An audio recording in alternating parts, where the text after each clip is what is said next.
Welcome to the podcast that guides men to demystify and develop their intuition. I'm your host, Doug Bites. Let's dig into the science and expand your horizons. Yeah. Hey, Alan, how are you?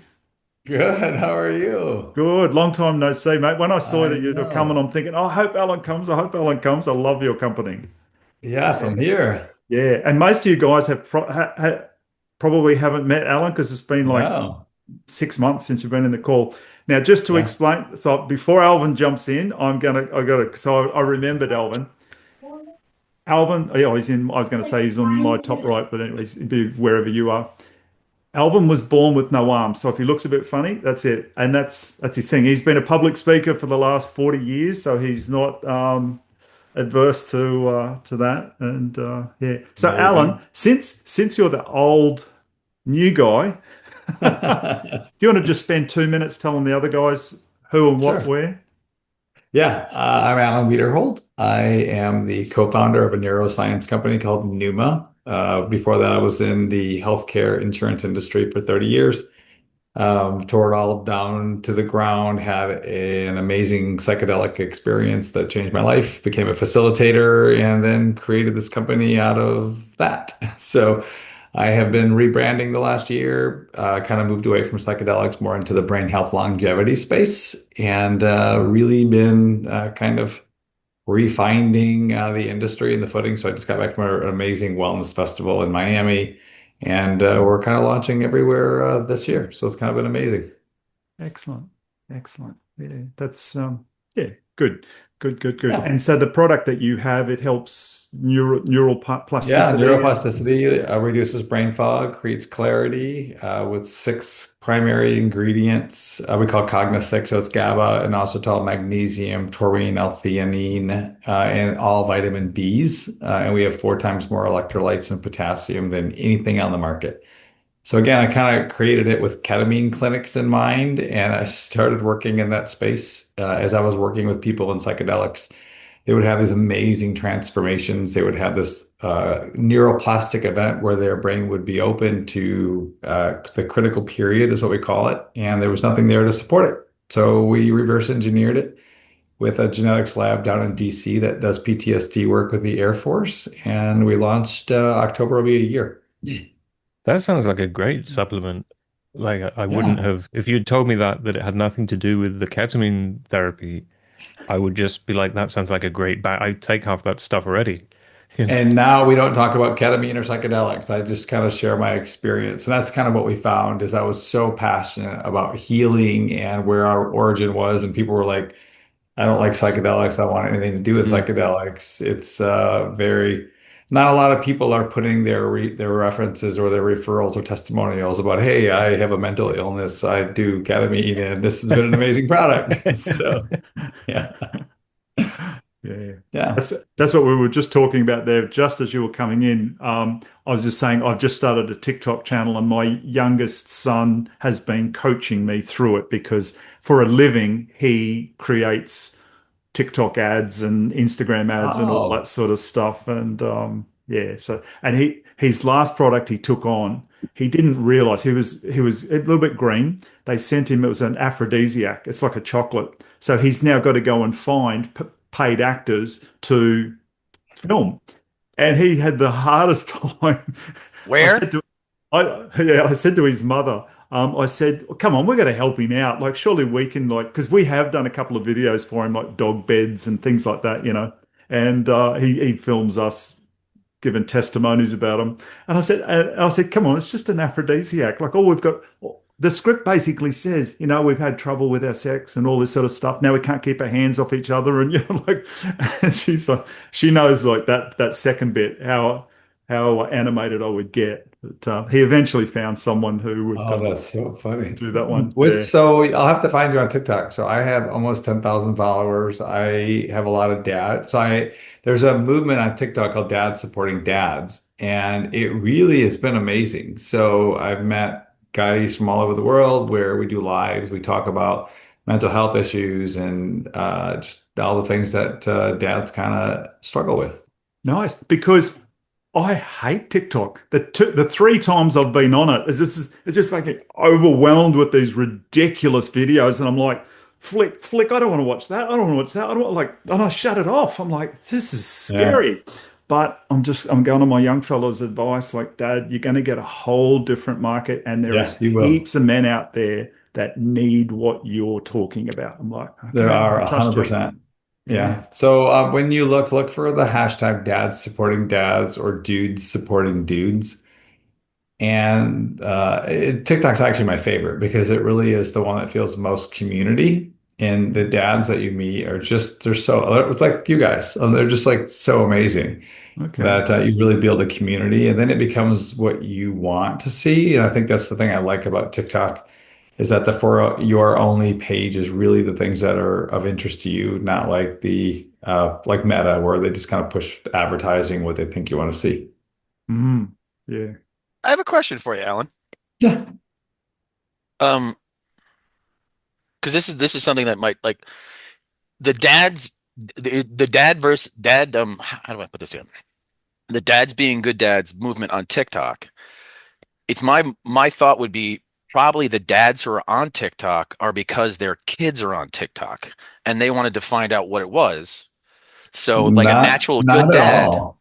is it? Okay, so tell me who are the dads on TikTok? Like, It really isn't. It's stats that could be young kids that aren't even old enough to be on TikTok. It could be I have like a lot of guys who are business owners on well, TikTok. I'm not.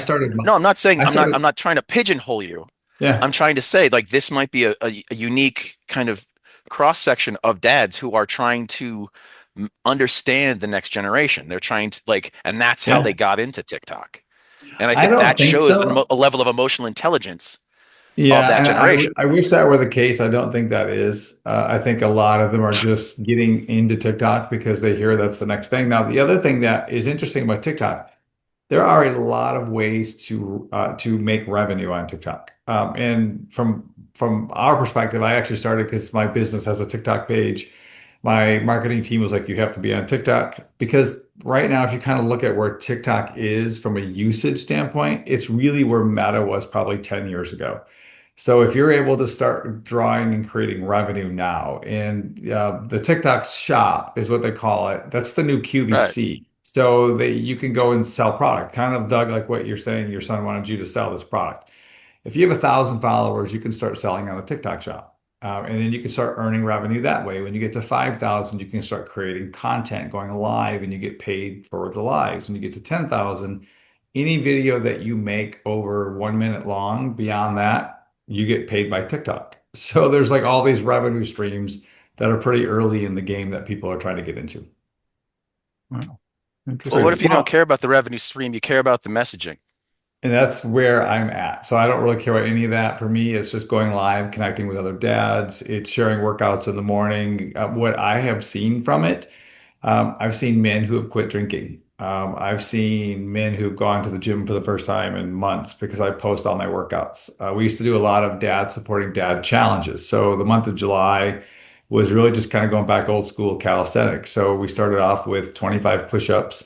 Now we're doing, 150, 200 push-ups a day. We're doing 100 sit-ups for, again, with guys who've never exercised before. So it's been really not about money, but about connection, which is what, again, I think I love most about what TikTok's about. excellent. So when you're doing 25 push-ups, is everybody like, okay, off screen, we're all doing 25 push-ups now, No, live? I'll actually Or, record me doing push-ups and then I'll tag five other guys and then they will do a duo where they have theirs next to yours and then it just kind of goes. And I've done it with my 9-year-old son. We did father-son challenges with other dads and sons. I have another friend It's who a just started. it's a What's format that? with a lot of fitness programs. Is a It community. really can be It's what, community engagement. So you'll do your reps or your amount, and then yeah. you'll put it up, and that'll inspire other people. And it's actually a great way to like a great community is actually kind of based upon a shared activity. So, yeah. Exactly. Yeah. mm, And then at nighttime, some of these dads, we would all do a live together and you would have 15 guys in the queue. And it would just be dads like sharing dads' stories or they need support or, man, I'm really breaking bad financially or whatever. And they just needed some support. So it's been really cool. Excellent. Actually, I Don't give up was, on it, Doug. It's amazing. yeah, I was about to go and mow the lawn yesterday on the rider mower, so I always whack these, noise cancelling headphones on, and I flipped, to the Spotify, and I think, oh, what am I going to listen to? And then I saw my podcast, so I bought mine up, and then I just went flick, flick, flick to like into the past somewhere, and then boom, and it landed on one. And the guy I listened to yesterday, who I interviewed probably 7, 8, 9 months ago, he's formed a thing called Raising Fathers. And so he's a young father. He's got a 2-year-old and a 5-year-old, and so he has live things at his house with a bonfire and the whole thing. And the guys come along. It's not online yet, but it's just in person to help dads be better dads. Oh, that's so cool. Yeah. Guys, if you're on a path of developing your intuition, and I know you are, that's why you're listening here, then the Neurovisor is a tool worth checking out. It uses light and sound to guide your brain into deeper states of awareness, helping you quiet the noise, tap into your inner knowing, and strengthen your intuitive muscle. And who doesn't want that?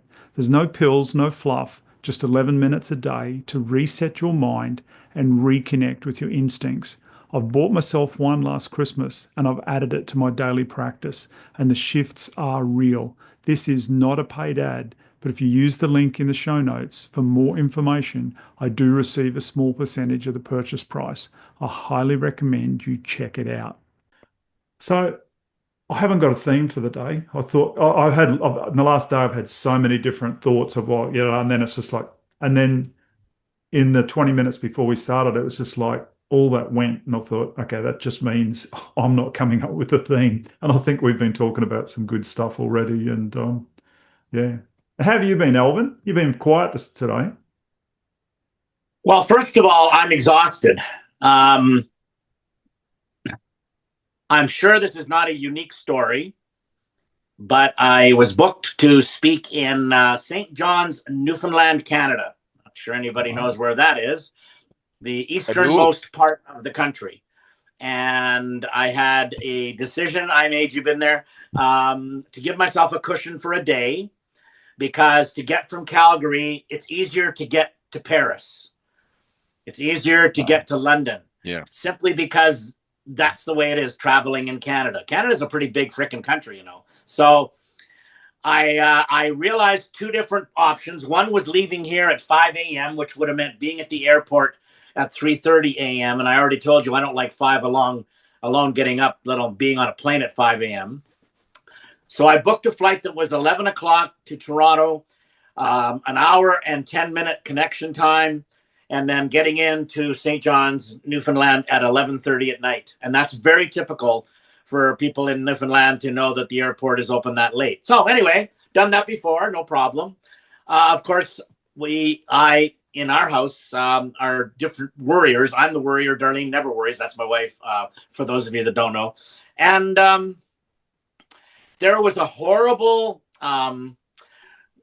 sort of rebound from the hurricane up in Canada, the one that got the Caribbean, because of the way that it went, and it was slow leaving to go to Eastern, to Europe, and that reason is there was still bad winds were there last week. Anyway, I knew that planes land in bad winds, hopefully not too bad of winds, but the problem was, of course, Murphy's Law. So we end up having snow, and that delayed us out of Calgary, because then you got to get that de-icing. So my window to change planes is shrinking. But of course, Murphy's Law can be a good thing. Get to St. John's, and my plane that had an hour and a half connection time now is late 2 hours. But if you do the math, late 2 hours means not getting in at 11:30. Late 2 hours means getting in at 1:30 a.m. Now, again, no problem. I had a cushioned day to sleep. And on top of all of this, I was excited because I was staying at a Marriott property, which is a very nice place in St. John's, and I was upgraded to a suite because I'm a Bonvoy Elite member. Anyway, things were looking pretty good until we got less than half an hour from St. John's at about just before 1 a.m., and they had to turn the plane around because there was winds gusting over, what would it be in miles, 70 miles an hour, and heavy rain and fog. So, of course, they had to turn the plane around. But where do you go? Back to Toronto? No, to Halifax. So fine, an hour and a half later, we land in Halifax, but it's now 2:15 in the morning because you gain an hour going back towards Canada, right? Actually, an hour and a half. Anyway, had to get off the plane, get my luggage, find a taxi, and find a hotel at 3:30 in the morning. And Air Canada was awesome. They gave us a prompt that we could book hotels, but you still had to get there on your own. So they gave us an Uber thing, but it was because too many people were using it. That screwed up. So I managed to get in this moment of panic. What am I going to do? And again, Alan, you're just getting to know me. I can take care of myself, but I'm still a wimp. And I don't like hanging out in airports by myself with other people that are shady. So how am I going to get to this? And, you know, actually, Doug, we could make this a subject. I went over to the taxi booth inside the airport saying, what do I do? Well, you know, popular question right now. How do I get a taxi? Well, you got to go outside and wait in line. It's first come, first serve. You can't phone. Well, you normally could, but it's 3 a.m. Anyway, I said, well, can I put my name on the list? He goes, there's no list. You know, all I can tell you is just keep an eye out and hopefully one will show up. There's news that they need rides. So I went and sat down and I was a little grumpy, a little bit tired. And a young man comes over and says, you need a taxi. And I said, I do. He says, the guy over at the booth told me you need a taxi. I said, I know. I was supposed to wait in line. He looks at me and he goes, do you want a taxi or not? I went, sure. So we get in the car and we drive about 25 minutes to this motel just outside of Halifax. I turned my lights off at 5 a.m. and I had to be back at the airport for 11:30 because they rescheduled the flight for 2:30. Anyway, that worked. Got a good little sleep, got back to the airport, got to St. John's, even got there in time for a client dinner at a very nice seafood restaurant. Got up the next day, did a speech, flew home back to Calgary, got here at 1:30 a.m. because it was delayed coming out of Toronto, and then get here and have to get up the next morning on a Friday to drive to Lake Louise, Alberta, which is about a 2-hour drive from Calgary in the mountains, pull out of town and get a blizzard and freezing rain.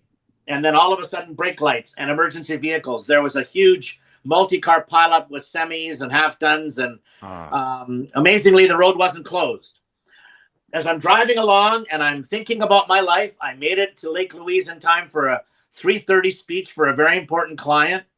Got to spend Friday night partying in Lake Louise at an outside place with a cowboy theme. Got up Saturday, drove back to Calgary, my home. And then on Sunday, my beloved Saskatchewan Roughriders of the Canadian Football League won the Grey Cup, which is our national championship, the equivalent of the Super Bowl, or in other terms, the World Cup. So my whole week, long story.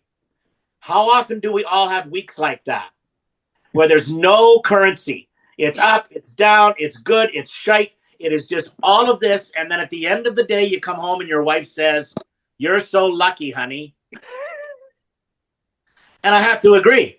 But when you're going through all of this and the idea of traveling and being with other people and all the perils, granted, everything worked. So do I have a guardian angel? Question of the day. Yes. Yeah. And I'll tell you exactly where it happened. I'd love At to the hear it, brother. airport. Yeah. Your guardian angel was a taxi cab driver who Was he? realized that the dude with no arms is going to have a hard time flagging down a cab. That's right. I have a joke in my speech that said, flags don't That's stop. exactly what happened. He saw the situation. He was like, that guy, fuck, I'm helping him out. Like, this is bullshit. Yep. Yeah. And you know, you nailed it, brother. Thank you. You're very, very intuitive. What a coincidence. But you're right.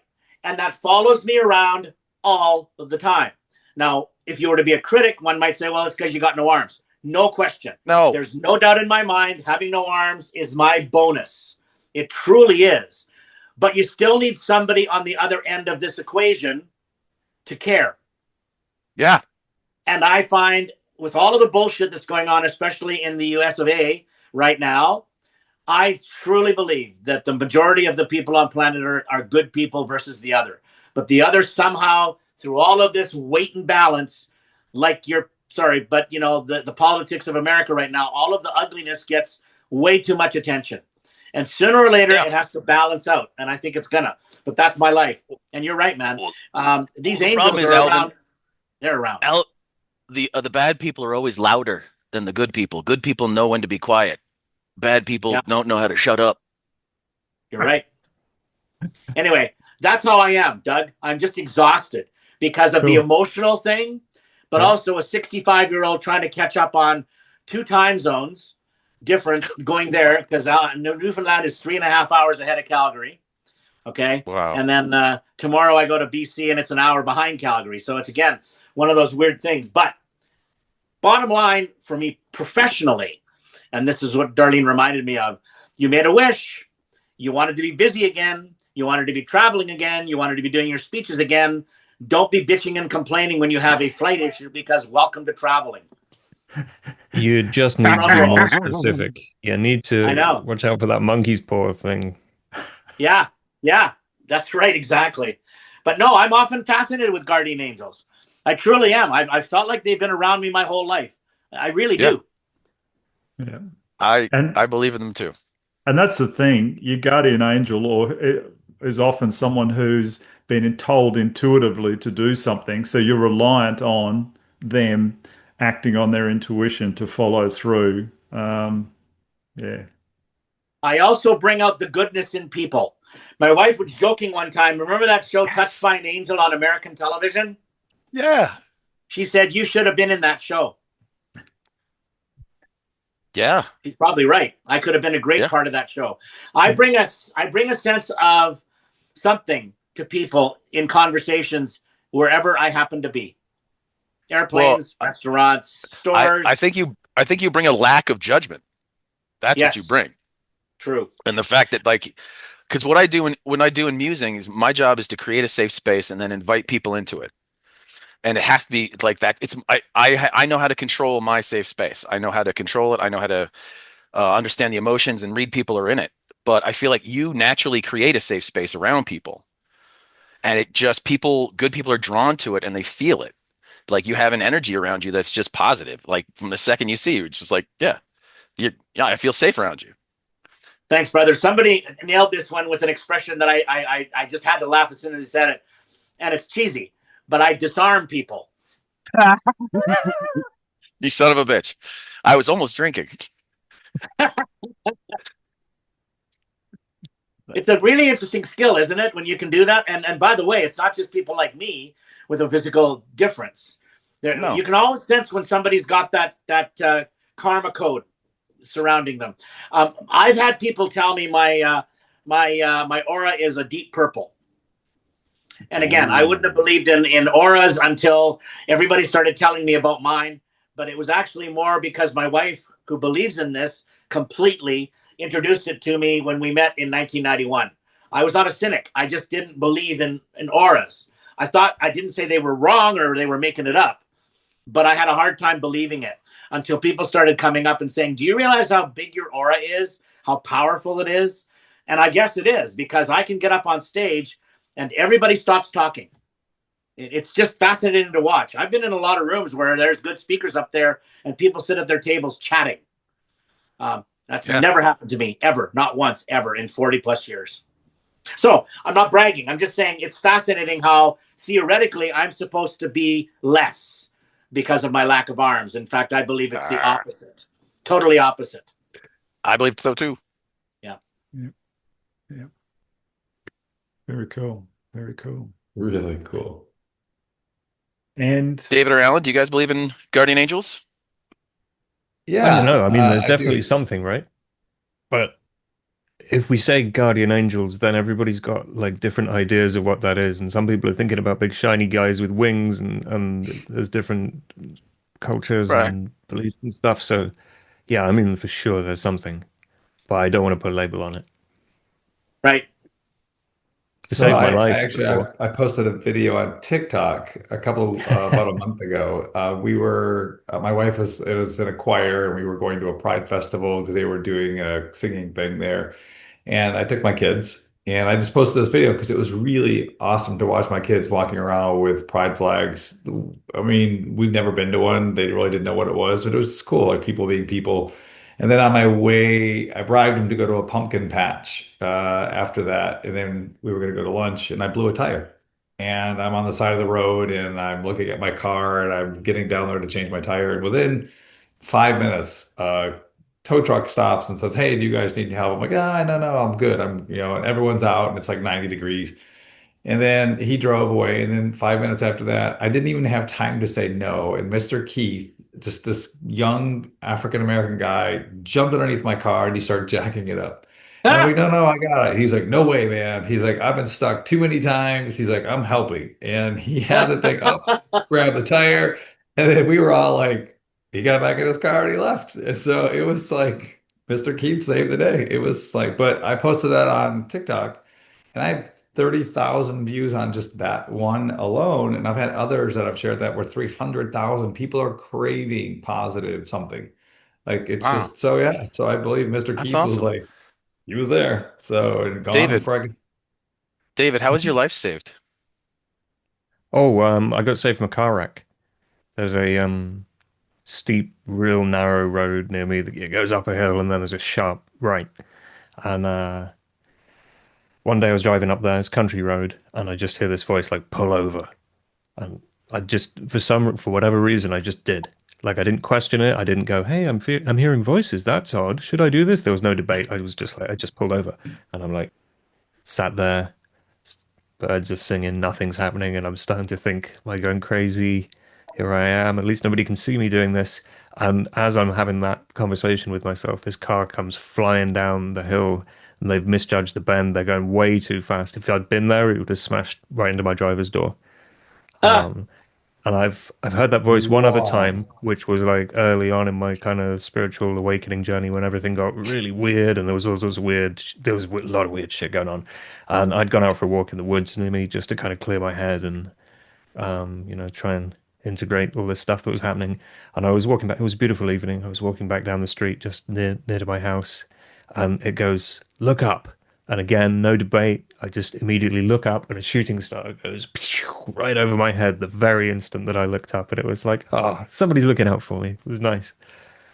Wow. Beautiful. Yeah. Have you ever done any Reiki work, like with the Reiki master? No, I received Reiki once, but I'm a remote Okay. viewer, so I'm like an expensive, fancy sort of psychic. So I'm very kind of involved in these things, and I've ended up doing a bunch of other. I did an exorcism, believe it or not, this year. I don't know how to do exorcisms, but somebody needed one, and it's like, yeah, I can do all that shit. Why not? And I thought she Holy just needed crap. like psychological help, but it turned out there was actually something in her house. So, um, yeah, Wow. um, Yeah. You, yeah. Sorry, yeah. many questions. Well, if you don't consider it a guardian angel, what do you consider it? Do you call it something? Do you have a name for it? I don't call it anything, no, because I don't want to get stuck in belief systems. So I feel Okay. like calling it something names it and then defines it, then puts it into a box. Yeah, I'm just limiting how I can relate to whatever that is rather Yeah. than just being open to it and being like, that was good, saved my life again, That's whatever you great. are. Rather That's than saying, great. hey, if you don't have wings, I'm not listening. And David, you wonder why I'm recording this because you said none of those two stories in our podcast episode. So I'm capturing We it mostly now. talked about like trauma and personal development and stuff. It was supposed to be about intuition, and I think we didn't even use the word intuition. So the story of, when you got told to stop, pull over or whatever, like, that would have been a great one That's, to have shared in the podcast, but I've got it now. So that awesome. seems Yeah, yeah. pretty intuitive. You Yeah. can put it on That's TikTok. Yeah. Yeah. I'll do a little, I'll send this to my son, get him to do a little TikTok short. There you go. Of that one. Yeah. so I guess okay, that's another question is our intuition influenced by our guardian angels? Are the intuition guardian angels? Is it the same thing? Are they like how do they interact with each other? Yes. Oh, I yeah. I cannot don't want answer to get into like that. labeling things and saying it is like this and it's not. I, there's different traditions have different ideas about the thing that looks out for you, right? Some traditions have there's more than one thing. Some traditions have a thing where you create the thing for yourself, or you go and get one. You go and do lots of prayer, and this thing kind of comes down and meets you, and you can get Yeah. into an ongoing debate, an ongoing conversation with it. And it's like that idea of like bringing heaven down onto earth, and you kind of go up and it comes down and you meet in the middle, and you become kind of working for the higher good and the divine provenance or whatever, rather than just your own kind of egoic needs and wants and stuff. But yeah, I mean that thing is there, but it could be just part of us, right? It could be the bigger spiritual part of us. It could be, maybe when you have a psychedelic journey and you meet some guiding spirit that comes and hands you a new one and says, "Hey, here's all the shit that you need to deal with, and here's all your trauma, and here's all this unpleasant stuff. Let's do 20 years of therapy in 10 minutes." Maybe that thing is actually your own subconscious mind being like, "Finally, you're listening." I'm how long have Yes. we got? Right? Because I've experienced a lot of crazy stuff. And 7 years ago, I was a software engineer and I was a materialist and I wasn't into any of this stuff. And I was like, intuition, what you mean, gut feelings? No, I guess. But if it wasn't within Western materialist science, I was like, well, it can't be real. Right. And then yada, yada, yada. Lots of stuff happened. And my position now is that, the human being is not a squishy bag of meat and bones, and consciousness does not arise from a couple of kilos of fat inside the skull. And we're much bigger and more interesting than we kind of assume Yeah. when we get stuck in this little the perspective of being just the human body. So yeah, I don't Agreed. know. Maybe more than one thing, right? Yeah. I did once Yeah. do I did once do an automatic drawing. Are you familiar with automatic drawing? You just I put the am. pen down, you let it fly I around. have actually I've worked on several different paranormal shows, so I All have right. studied different. I love all the phenomena. I've like I am a believer of everything. I believe that everything is possible, and it's just we're all just seeing it from a different perspective. That's why it looks different to us. But yeah. So what were you're talking about? You did an automatic Oh yeah, writing? well, just once I was doing automatic drawing. This was Oh, years okay. ago. I suck at it. It's not something I really do, but I was doing it for whatever reason, and I drew the stereotypical angel, like a guy with wings flying like Superman with a big sword. Like it was, and I looked at it and was like, "You are joking me!" And I can't draw that well. I never learned to draw, so Ooh. it wasn't me. It was just my hand scribbling around. I wasn't even watching the marks on the paper, and when I looked at it, it was like, "Holy shit!" So I mean, maybe, Well, but maybe that was the message that I needed to receive rather than a representation of reality, you know? well, just to clarify, a stereotypical angel does not have a sword. That is a specific kind of angel. That is either an avenging angel or some other kind. Well, But yeah, well, or protecting one, yes. But yeah, that is not I a mean, just that's Archangel just a Michael is normal the angel. That would be Archangel Michael is the Archangel go-to Michael, I angel was going to for say, yes. Yeah. Right. getting rid of The sword. yeah. Yeah. It's If the you only drew one I ever Michael, bother let's calling call it upon Michael. generally. I don't do I'm not really into angels and stuff, but when you're trying to clear negative energies and little creepy, deepy woo-woo things out, sometimes you can't deal with it yourself, and sometimes you just can't be bothered. And Archangel Michael is like bug spray. You can just you know. So, Let me share um, one with y'all. One now that we're on the topic. I know I talked for a lot. This will be a lot shorter. Trust me, it could be a really long story if I wanted it to be. But I told you, my wife has Think been about a very baseball. big. Yeah, no, my wife has been a very big portal in this new learning of mine because that's where she comes from. A very, very curious thing because of her feng Yeah. shui practice and all that other things she does.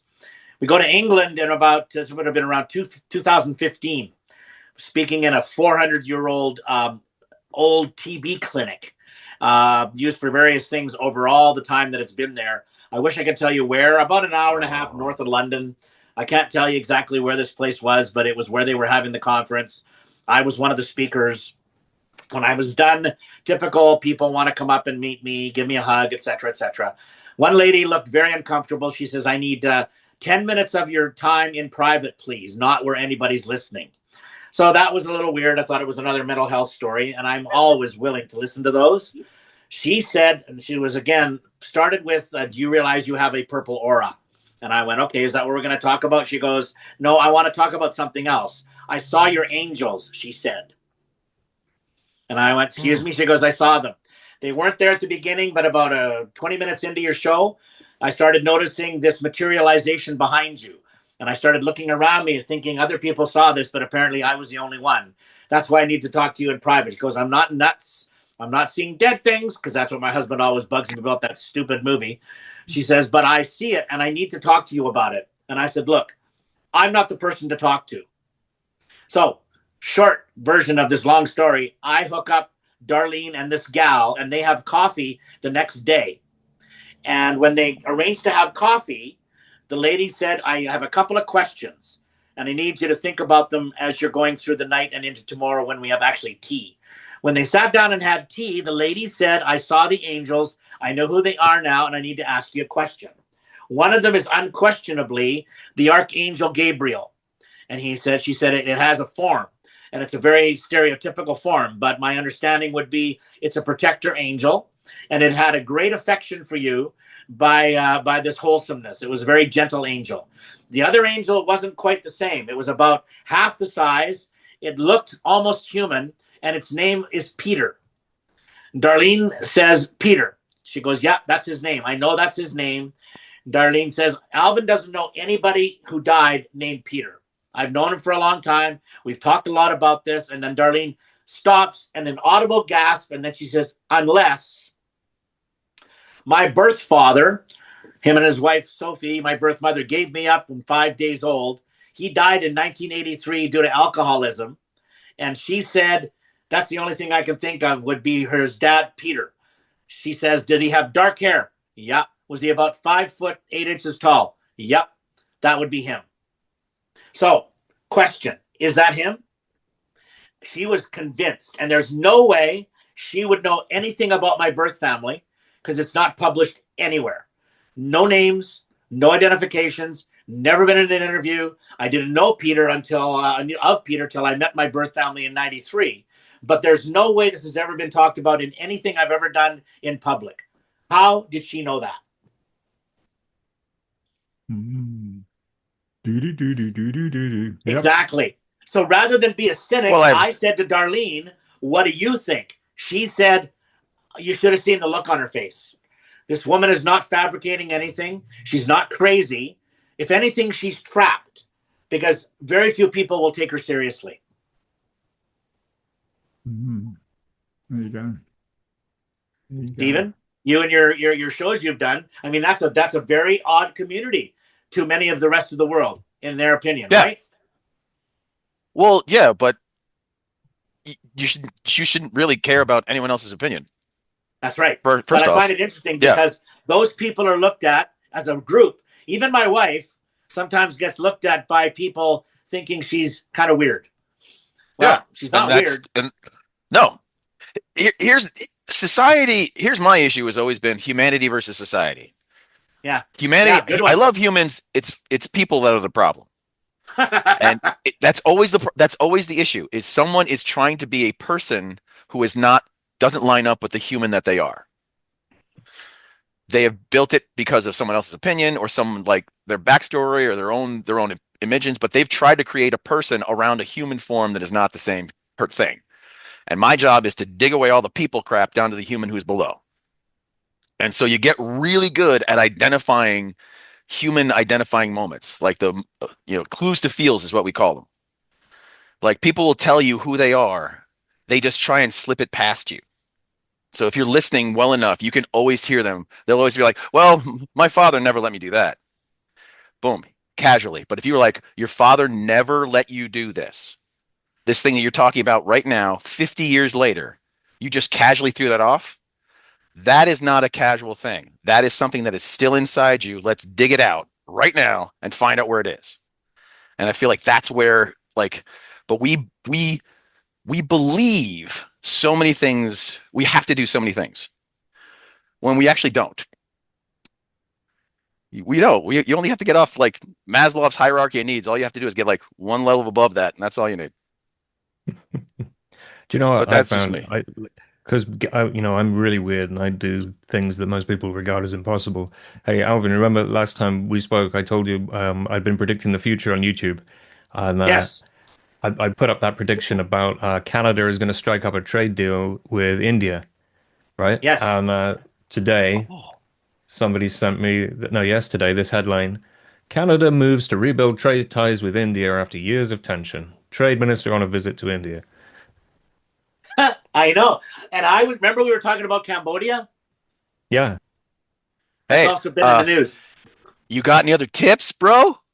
I'm just saying. Hey, That there's a seems like a subscription big service coming. I'm not financial even thing to joking. pass along to people who might be in. I had Fidelity on the phone this morning. Go to me. Oh, Yeah. I mean, we do that, right? I literally do. I'm working with somebody at the minute who wants to predict gold futures, right? oh, wow. Um, It's a thing. Some yeah, it people is. can do it. It's a real thing. Um, it, you can subscribe to the YouTube channel, and you'll be able to tell people that you were there before it was cool as well, because it has like 50 subscribers at the moment. If you go to secondhouserv.com, Oh, going that there should right just now. redirect straight to the YouTube channel. So yeah, we started off doing finance. Me and this team of four other remote viewers, and we would just. I had a client who, like, usually I don't get these finance ones. Usually it's like business stuff is what I like to do, because I don't want to do the relationships, because it's 100% of it is like, dump him. What are you even doing here? Is like 90% counseling and 10% psychic work, and I just don't have the temperament for it. So I want to do business stuff. But I got these finance guys started showing up. And this guy's like, hey, can we do this associated remote viewing thing and make loads of money and blah, blah, blah. And I'm like, yeah, I mean, yeah, sure, but I need to get a team together to do it, because I don't usually do this. So I got all these guys together who all guys I've known for years. And, like, I know that they all have experience doing this stuff. And I have the kickoff meetings scheduled, and they're in like 4 different time zones. So it's a huge ball, like, getting everybody together. And I'm like, right, let's do this. The client just ghosted me. He just disappeared. So I'm there with this team, like, guys, great news. Thank you so much for coming. Oh, Wow. So did you get a so then I deposit? was there like, okay, let's do something with this. So I said, well, why don't we just get rich ourselves? Why don't we just do a pilot? Let's do this. Let's prove we can do it. And we did. I doubled my money in a month. Beat the bookies. I think, like, it's not 100% accurate. We were 60% accurate, but you can get rich off 60% accurate. If you have a coin that What, you flip and it's right 60% of the what was that time. number? What was that name again? Second House RV. Second House RV. Yeah, just for remote viewing. You put that in YouTube or go Gotcha. secondhouserv.com. It'll go. Um, Subscribed. yeah. Thank you. Yay! There you Well, go. that's what I think this See? should be about. We should be telling each other what we're doing, like how we can help each other Yeah, out. exactly. Networking. Well, That's yeah. Perfect. great. So anyway, doing the associative stuff for the finance is boring. It's like 95% admin and 5% remote viewing, and we want to be reaching people and showing people this is real, and showing people they're more than their physical body, and getting people excited. So we're like, okay, we'll just predict the future. We'll just balls out, go out there and say, this is what's going to happen next month. Watch. And so far, we did one for November, and so far we've got way more right than we've got wrong. So Dude, yeah, we're doing I'm well. gonna pass your stuff on to my clients. They're gonna love this. Awesome. Thank you. So when Australian female, can't remember her name right now, decided to mainstream and make a documentary called The Secret. You Oh, guys remember that one? Mhm. Where does that fall into this trail of stuff? maybe it's leading people to useful things by being a not useful thing, or I mean, Well, no, What do you mean? it's just because it's not totally garbage.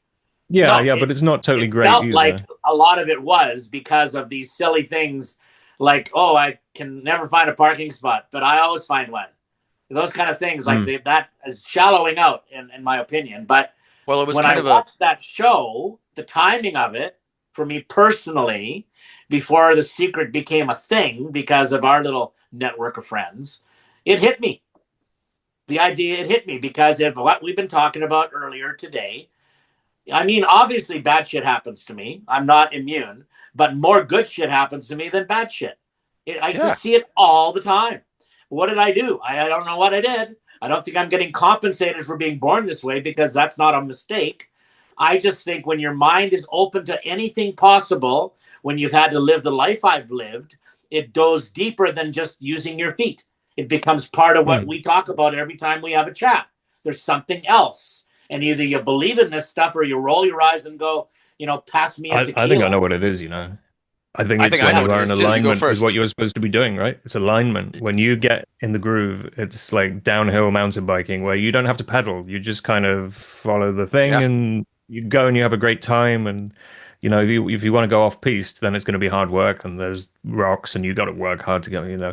But if you just follow the trail down, you're just going to do jumps and it's going to be cool and you'll probably be fine and you don't have to work. Very Nearly interesting. similar. Alignment. I've heard that. Yeah. Yeah. My view is about energy. I Yeah. believe that you actually you can create, if you put out positive energy, you basically create a shield around yourself that negative energy can't get through, and positive energy that it touches, it actually enhances both. So you're doubling the energy of positive energy around you because of the energy you're generating. I mean, we're human beings, we're electrical systems. That energy has to go somewhere. And I think it Yep. goes outward. And it goes outward in negative ways and it goes outward in positive ways. And sometimes it goes like when you're driving it inward, that's where all your issues are. You Have gotta you let it out. seen have you seen the Heart Math Institute? Hmm. No. That Yep. they measure like the magnetic field generated by the human body, particularly the heart, allegedly, according to them, generates this magnetic field. And I'm personally, I'm a bit more woo-woo than this. I'm like, oh, this is all psychic, transpersonal magic, woo-woo, hand-wavy stuff. So I don't really Yeah. get into the like, let's measure the magnetic field and we can write a paper about magnets because I just don't think that's I don't think that's the big thing about being human, right? I don't think we can really measure the important stuff, but the heart math stuff is still really cool. Yeah. And they have like a mobile app with a little heart rate sensor where they can do. They have an app which will teach you to what the hell do they call it? It's not heart rate variability. There's some metric that's got really good like clinical backing that it just makes your life a lot better, and it just Oh, nice. lowers your stress and it makes everything better. And it's something to do with, I think that they found like the meditators and yogis and stuff were doing this, where they're like synchronizing the breath with the heartbeat and everything is sort of working Yeah. nicely. Heart coherence, I think they call it. So yeah, you I've can get that little gadget in their app, and that's like a really great hack for, if you're working with people who are really busy and really stressed out, executives and people who are stuck in the left brain and just like I, doing everything the hard way, just I giving them can't that remember the name, thing. but there's a guy who put out a book about the samurai way and like the four samurai awesomes and or the concepts he used to won like 60 samurai battles on his own. And one of them was about emotional separation, but then about 4-6 breathing. And it's about making your body in tune with your heart and in tune with your perspective. And so it was all just about alignment. And he used this to he Mm. won like he won like duel after duel after duel with swords because he followed these four principles. And it's That like alignment thing, when now you're talking about martial arts. I interviewed a guy it's all the recently same. who's a That's the thing. It's all the yeah, same. he's a Taoist. He's like a kung fu wizard. He's an energy healer now, and like he's not doing Reiki. He's just like goes straight to the kind of control panel and is just like, oh, that's out of balance. That's out of balance. We'll just straighten everything up. And his whole thesis is just based on this like energetic center line that all sorts of diseases and emotional issues and stuff is just getting out of whack. And he says all he does is just like put you back in whack, basically, and just help you find that balance again. Yeah, he was awesome. He did when I was interviewing him on the podcast, he actually did this healing thing for me and my co-host, and we were both like, "Oh, yeah, I feel great. This is nice." And he's in like Chiang Mai or somewhere. Yeah, it was good. Nice. Actually, Are you talking Alan, I about just wanted to mention. Musashi? Musashi the samurai? Yes, yes, Right. Yeah, yeah, yeah, Miyamoto Musashi. Yeah, yes, 1600 centuries. Yeah, yeah. yes. Thank you. I am terrible with names sometimes, but It's an yes. awesome Oh, book. Mm. oh, yes. And those like Alan, I try to combine principles from all different disciplines to figure out what the real truths are. So I have like, but yeah, it's so hard for me to remember everything. Thank you. Oh, mm. whoa. Doug, you were going to ask Alan I something? was just going to say, Alan, just something that you might be interested in with Alvin, just with you doing, neural pathway studies and all that sort of stuff. Alvin, and he can tell the story a lot better than me, but just to remind Alvin of it, when they hooked him up with, all the connections and they got him to put him, I think they put you in an MRI machine and Yeah. got you to do things with your feet. Yeah. The parts of his brain that started wiring were the parts that if you and I had it done would be when we're moving our hands. So when Alvin's feet move, it moves the same part of the brain where you and Wow. out when we move our hands, because he's never had hands, and Yeah. he's always used his feet as his hands. Yeah, Yeah. thanks, Doug. That one actually blew me away, but it explained everything. Alan, it's a project I'm working on with three different scientists in the world of, I suppose the best way to simply describe it would be wounded warriors. They've Okay. been assigned the task of finding places in the brain where they can attach sensors that are controlled remotely to move artificial arms, the scientific Wow. kind from the movies. And Yeah. I mean, I would have thought that was goofy until my wife got a cochlear implant, and she now hears through a device on the outside of her head. It's not the same Right. thing, but she has shown me how trainable the human brain is. I mean, God, my wife, I brag about her all the time, but she's been through the real story of changing her life with a technological piece. But when I did this with Harvard first and then Georgetown, they were blown away. They were theorizing. But here was the thing, and Doug, I think, thank you for bringing this up, because the reality is they tested 8 different people without arms from around North America with the same experiment, and my results were the ones that were off the charts. The other ones, not so much. That doesn't surprise me. I'm not saying I'm the best in the world, give me a medal, but I think showing all of the things I do with my feet versus these other individuals who have survived, they're fine. They're fine human beings. They're not doing anything extraordinary. But Alan, if you didn't know this, I'm a world-class drummer. That came from total intuition, because nobody could teach me how to play the drums with my feet. But I knew I had to play, and this is how I did it, with sticks between my toes. But it was this gut thing that said, this is how you adapt to be able to play a kit to where you're good enough that you can get invited to do amazing things. But Doug hit the nail on the head. My favorite thing about the whole experiment with them is not me. If I can help somebody who had their arms obliterated due to an IED or lost them in an electrical accident, that's actually more common than IEDs.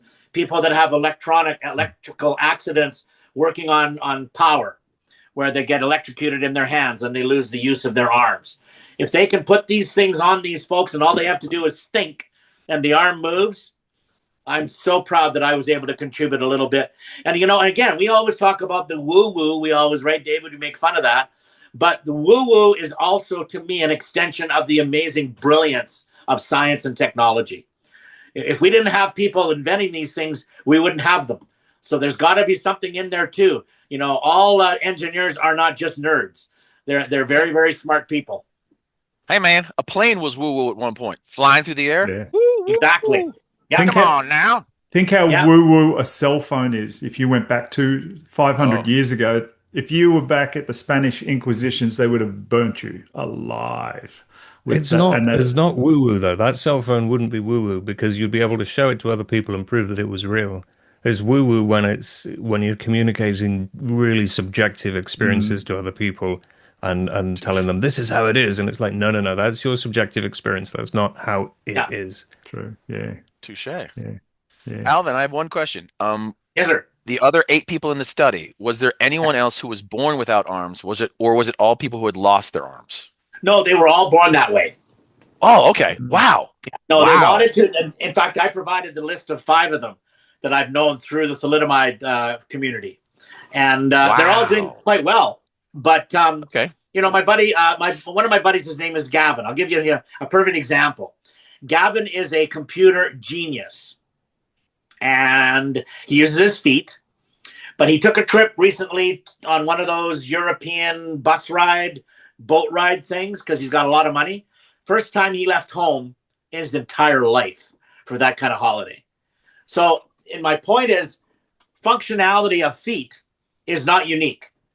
Extraordinary functionality is something that I've really focused a lot of my life on, but not because I wanted to be, look what I've learned to do. So I think it would fall into the same category. If we were to break this apart, and maybe we can have another talk about this another time, Doug, what makes men particularly successful without being assholes?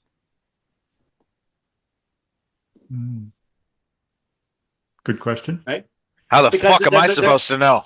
I'll bring Barnaby on for that one. Barnaby, he runs a podcast and he teaches men not to be dickheads. That's his whole thing. Yeah, but I mean that because a lot of times we think that the reason men are successful is because they're aggressive, and why women can't seem to match that same. And when they are, they're called bitches. I don't believe that. I actually just did a thing on social media where I talked about nice guys don't always finish last, you know?